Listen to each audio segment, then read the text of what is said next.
En tant que procureur général, nous avons le pouvoir de suspendre tout officier de police judiciaire qui travaillera en dehors de toute règle de procédure.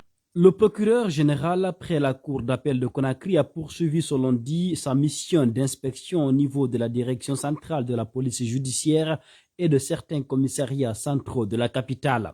La direction centrale de police judiciaire DCPJ, qui a constitué la première étape du périple, le procureur général a constaté quelques dysfonctionnements. En effet, un détenu poursuivi pour des faits de vol de carburant et qui était placé sous mandat de dépôt s'est évadé de ce service.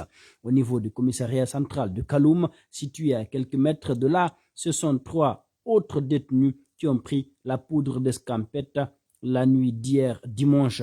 Remonté, Alphonse Charles Wright a souligné qu'il est inadmissible que des personnes détenues dans des violons fermés fuient banalement. C'est ainsi qu'il a instruit au procureur du TPI de Kaloum de placer sous mandat de dépôt tous les agents qui sont impliqués dans ces faits d'évasion pour complicité d'évasion. Il dit en ces termes: nous avons constaté au niveau de la DCPJ qu'il y a un cas d'une personne qui a été placée sous mandat de dépôt, mais par l'impossibilité du parquet de le placer à la prison a été confié. On nous dit banalement que cette personne a pris la poudre d'escampette dans un service aussi sécurisé. On ne peut pas comprendre. C'est pourquoi les instructions ont été données au procureur du TPI de Kaloum à ce que toutes les personnes qui sont impliquées dans ça soient placées sous mandat de dépôt et qu'ils soient déférés devant un juge pour complicité d'évasion. C'est comme si c'était de la télépathie. Nous venons au commissariat central de Kaloum en nous informant ici qu'il y a 3 personnes qui se sont évadées. C'est-à-dire que c'est comme si tout était fait pour que ça soit fait. Donc, nous nous disons que ces 3 personnes, ils doivent les rechercher, mais tous ceux qui sont impliqués dans ça, il y a des policiers qui sont au nombre de 7, ils vont tous être déférés tout de suite et vont tous être placés sous mandat de dépôt suivant la procédure de flagrant délit.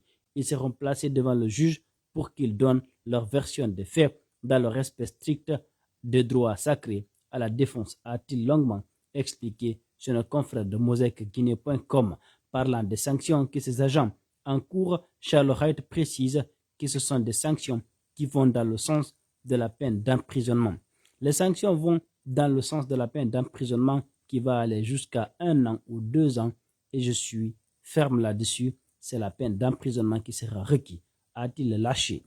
Je ne peux pas comprendre qu'un service de police judiciaire travaille en dehors des règles de procédure pénale et en dehors de toute procédure résultant du droit pénal. Donc ça, cela va de notre responsabilité en tant que procureur général. Nous avons le pouvoir de suspendre tout officier de police judiciaire qui travaillera en dehors de toute règle de procédure.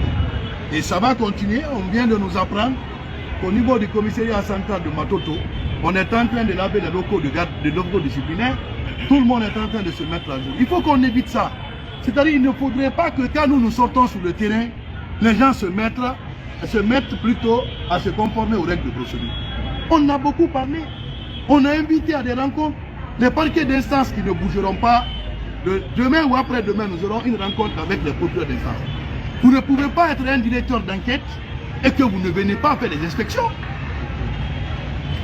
C'est-à-dire, nous, on ne peut pas être amené chaque fois à être sur le terrain, alors qu'a priori, il y a des procureurs aussi qui peuvent venir faire des inspections. Vous avez vu le cas de Kaloum. Le matin, le procureur est passé, on lui a caché tout ce qui se passait. Il a fallu que nous partions sur le terrain pour lui dire: procureur, voici ce qui se passe. Il a été mis devant un fait accompli. Donc, je le dis encore, le service de police urbaine de Kenya n'est plus habilité à recevoir des plaintes et à poser des actes de police judiciaire. Et nous continuerons également cela à partir des jours à venir au niveau des services de gendarmerie. Nous continuerons juste par exemple au niveau de la Moyenne Guinée, parce que ce n'est pas seulement la basse Guinée qui est de notre ressort. Dans les jours à venir, une inspection d'une grande envergure va être du côté de l'Abbé, du côté de Pita, de Mamoun, de Gawal, parce qu'il faut être un parquet général surveillant sur le terrain, pas dans les bureaux.